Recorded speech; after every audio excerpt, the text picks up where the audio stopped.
That did not happen in turn whatever that was. You did not see a replay, you did not see a spin.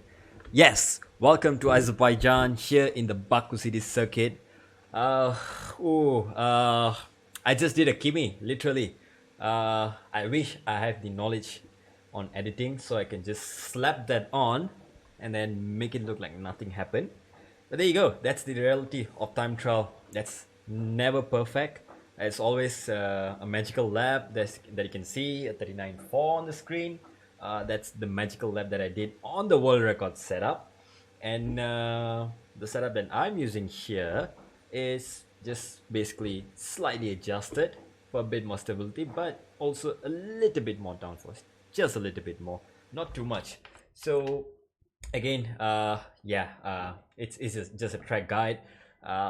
You can use flashbacks and whatnot, but I like to keep going even if I make a mistake. Unless you spin off, then there's pretty much no choice to reset and then get going again. You saw how using this setup comparing to a lower downforce setup, this higher downforce setup definitely does better in cornering phases, and you gain the time there. You might lose at the end of the straight, especially like into turn 3, the second straight, right? But you gain a lot more on the exit. Why is this important? Race pace. In the race, you're gonna be having tire wear coming in, you're gonna be having traffic to follow and whatnot, and once your tires start to wear down more than the others around you, you're gonna lose a lot more pace than them. And higher downforce generally equals to better not tire temperatures, sorry, cut. Higher downforce, that's the sentence I would say. High downforce generally means you'll get better tire wear, so means your tires wear down less. But if you're too rough with the inputs anyway, it's not going to make a difference. Lower downforce on the other hand means you get more tire wear generally, again with an asterisk there.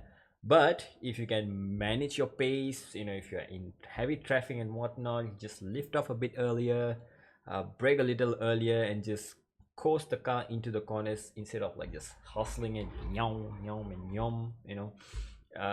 You'll be fine, actually, not too bad.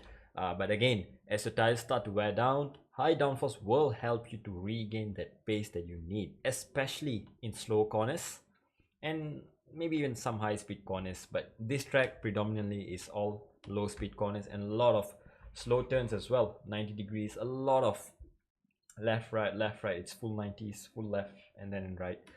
It's a repetitive pattern here in the track. So high downforce, well, when we speak about high downforce in Baku, it's not that high, it's still considerably lower. It's not 0-0 Monza level kind of downforce. Even that, I'm not using 0-0. Surprise, let's just return to the garage and see what am I actually running. Words. Here's the setup that I'm running, 7.4 wings. It is 2 clicks higher than the world record setup.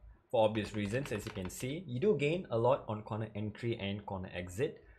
The only problem with low downforce is you have to be a bit more precise on your braking and throttle inputs. Otherwise, you're going to lock up, go straight on, or on throttle you'll just spin. All right, but high downforce doesn't mean it's bad. It just means that you will have better race pace. You might be slower than some people at the start of the race for 2 or 3 laps, but as the race starts to calm down a little bit, level out a bit more, you will be faster than them through the corners, and then on the massive back straight, DRS alone is enough to help you make a pass around here. So again, very good use of higher downforce is in that cases. You are allowing yourself to be in a better position to follow and overtake, and then once you overtake them, you can just spam your battery, get out of their DRS for 1 or 2 laps, and you'll be safe. Transmission that I'm using, 6051. Again, it's a slower speed, not say slow speed corners track. There are a lot of slow speed corners in this track and a lot of traction zones, so having a little bit higher on the on throttle will help me and will help you as well to get some better exits You do not want to go too high, maybe 65, maybe 70. That's the extent I feel I'm comfortable with. It's a bit sketchier to go higher because you start to ask more from the tires under high loads, under high speed conditions. So you want to go maybe around 60 will be just fine. 55 is a bit loose because you're going in low speeds, the tires are not gripped enough, and you're going through a very tight corner, and it's not going to give you enough momentum. But if you feel 55 is just nice for you, go ahead and use it. Just avoid 50. 50 is bad overall in the game, alright, unless in the wets, but everywhere else in the dry at least 55. Here I will recommend 60. 51 off throttle. The reason you want to go a little bit higher on the off throttle is so that your rears do not slide that much, especially under heavy braking. If you have your off throttle all the way down to 50 is also okay. Maybe you can run slightly higher downforce on the rear or lower your front wing by 1 to compensate for that. But also, this is a good way to make sure your rears do not slide too much. Around here in Baku, the rears are going to wear out a lot more than the fronts because of the abundance of traction zones. Everywhere, every corner that you see, it's a traction zone. You're coming out of a slow corner, you're trying to gain as much speed, a lot of acceleration basically. So tire wear on the rear, yeah, it's a free real estate there. 51 will keep your rears from oversliding. 52 it's even better, but if you feel this is understeery, yeah, then you might want to go back to 51. Okay, suspension geometry, again, as always, keep it like this. I will explain why the heck it is like this, why the heck you should not change it in a separate track guide going through each of these steps. Suspension, this is my personal preference here. 2-1 on this suspension. I know, surprise, I like to go very stiff on the front. Again, there's a good explanation for this. 2-1, keep the rears on 1. That is always recommended to give you best traction, and also just makes the car quite stable when you enter corners and exit corners. Front suspension, the reason why it is somewhat low and very low at 2 is to allow the front to turn into a corner much more smoothly, much more easily. That's the better word to say. It allows the car to turn into a corner much more effortlessly. If you have your front suspension a little too high, which I definitely experimented just now, the car just doesn't want to turn in. You can brake quite late. You can be a bit more confident in your trail braking, but the car just won't turn in because the front is too stiff, and you're going in a slow speed corner and a tight corner. That's the most important thing. Slow and tight corners will prefer a slightly softer suspension so that you can glide the car into the corner. And front anti-roll bar, what does it do? Well, generally you feel the difference more towards the mid to exit part of the corner, but also on entry you can feel it. Suspension definitely helps you to get the car turned into a corner.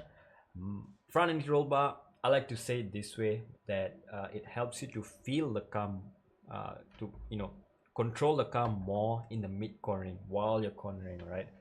Mid corner and on the power when you want to exit the corner. So again, surprise, I ran like 11 pretty much everywhere else, like in Spain or something, but here I feel okay at 6 because it's quite slow speed. I want the car to turn so that I can point the car in the right direction for the exit and keep the car straight on the exit instead of going to the wall, which there's plenty of here, like this and this. I'm sitting between 2 walls here. Basically, I'm in Baku right now. Haha, surprise. So, front ride height, a magical thing. When you increase your front ride height, it gives you free straight line speed. Probably the difference between like 3 and 4 front ride height to 10 and 11, it's somewhere around 3 to 4 kph, which is a lot. And that's free straight line speed. Why would you not want it? And it also provides a bit of stability while cornering, because the front of the car is slightly lifted. But this game, simulate physics and blah blah blah, it's not supposed to work that way. It's supposed to reduce your downforce generated, and it's supposed to give you a lot more understeer in real life, but it doesn't work that way. So you can ignore real life physics, just focus on the game physics, and make it work in your benefit. So 10 front ride height is pretty good. 11 is just a bit understeery, to be fair. So you can run 9, you can run 10. You won't really lose that much. You won't even notice the loss in straight line speed from 9 to 10. If anything, 9 will help you turn in a bit more. You can try that. Rear ride height, again another surprise, 2. Why? The lower you go on the rear ride height, 2 benefits. 1, it generates more downforce, so you can get on the power quicker. And then when you're braking as well, you can stop the car somewhat quicker because there's more grip on the rear as well. That's a good thing.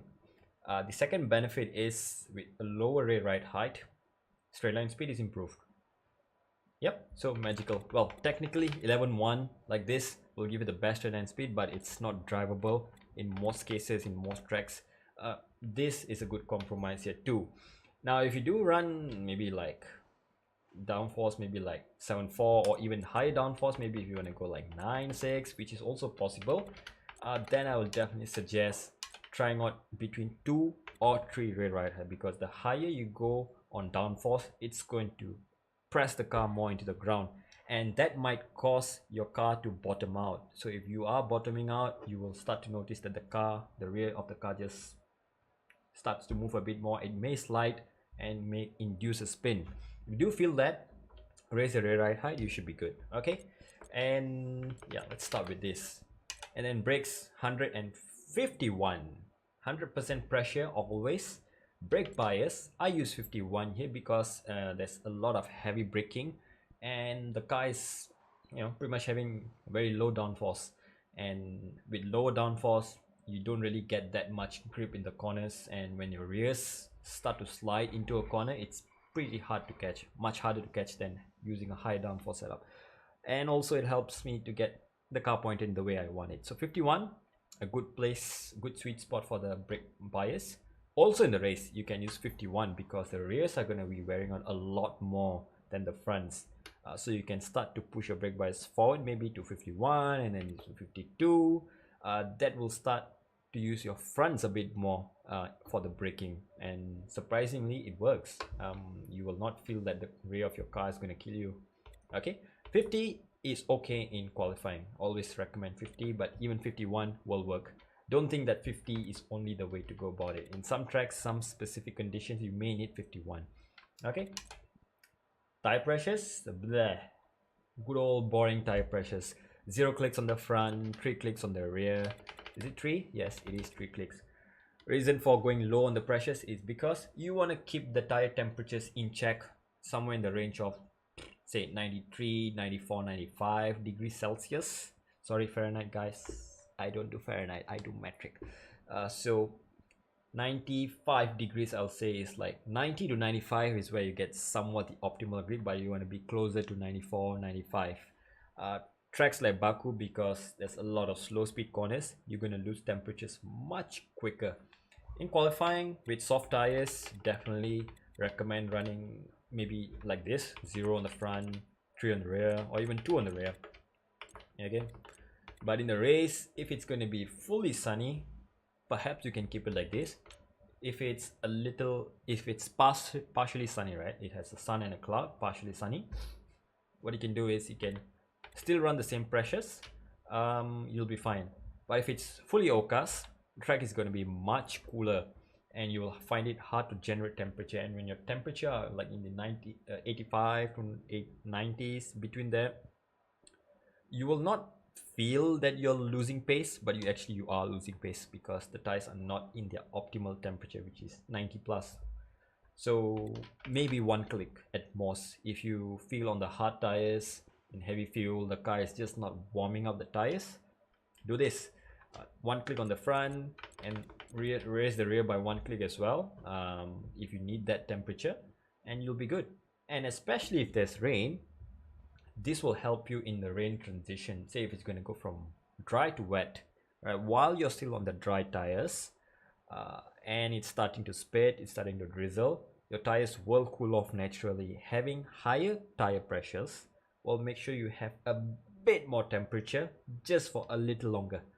And you may notice that during that time you are somehow faster than your rivals around you if they have lower pressure, so that can happen. And also by running higher tire pressures in general, again with an asterisk there, in general, running higher tire pressures will give you less tire wear. All right, so even one click makes quite a bit of a difference. Not too big, and it's not like you end up with like 10% less tire wear or something, but maybe overall throughout a race stint you may save about 4 to 5% if you're already, you know, smooth with your inputs. Either way, lower pressures will give you more grip in slow speed. Higher pressures will give you more grip in high speed, more stability in high speed, which is more important. It will give you the grip, but it more importantly gives you the stability. All right, so yep, you can use that to your advantage. In the rain, normally it's preferable to run lower pressures so that you get more grip, more tire contact with the ground, so that you generate more grip. But if it's you know, with a low downfall setup, you may find it difficult to keep temperatures. You will have to raise your pressures. That's the only way around it. All right, so this is a good start. And yes, that is my setup. This is the setup you can use as well. If you want to stick with the world record wings, go ahead. You'll only be about maybe half a tenth quicker on the straight, down the pit straight during qualifying, but throughout the rest of the lap you may or may not be you know, matching your lap time on high downforce. So again, if you're precise with the inputs, go for it. It will come at a cost of higher tire wear in the race. You will lose more pace as your tires wear on, so you may be vulnerable from your rivals behind you despite them having high downforce. So be cautious of that. So always recommend just running slightly higher. All right, 7.4 will be good around here. I have seen people run 9.6, 10.7, somewhere along those lines, even higher than that. So anything is possible as long as you can make it work on the racetrack against your peers, against your rivals, or just, you know, against the AI, whichever you prefer.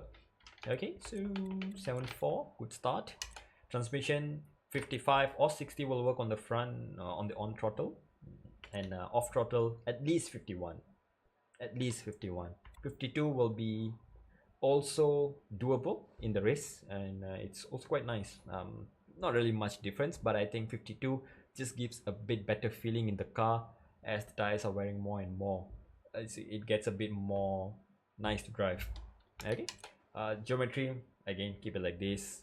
Minimum camber, minimum toe.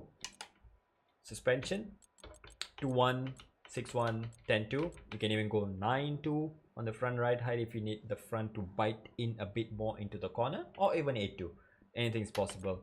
And you can run 3 rear ride height if you are running a little high downforce, or if you feel on power the rear is, you know, just sliding too much. But if you go too high, either way, it's going to create even more on throttle oversteer. So you go lower, you will get a bit more downforce generated on the rear when you're going on power, but you have to be much more progressive. You can't just go from like 50 to 100 straight away. You must progressively increase it, 50 and go up to 100. Train yourself and you will benefit from that. Brakes 151, magical 51 here. And tire pressures, as you prefer. You can start with minimum on the front, 2 or 3 clicks on the rear. Start with 2, that is much safer, but for race pace, go up at least 1 click on the rear, maybe 1 click on the front if you need that.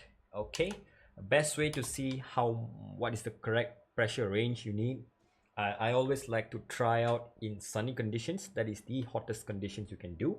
So go into Grand Prix, maybe that's the closest thing to an online race if you are league racing.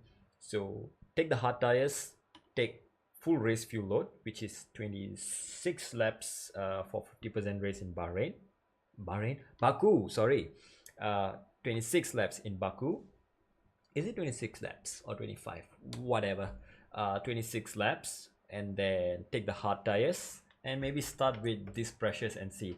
If you're getting somewhere around 93, 94, 95 degrees Celsius on your hard tire stint, then it's okay. Then you can run that for the medium tires as well in full sunny conditions.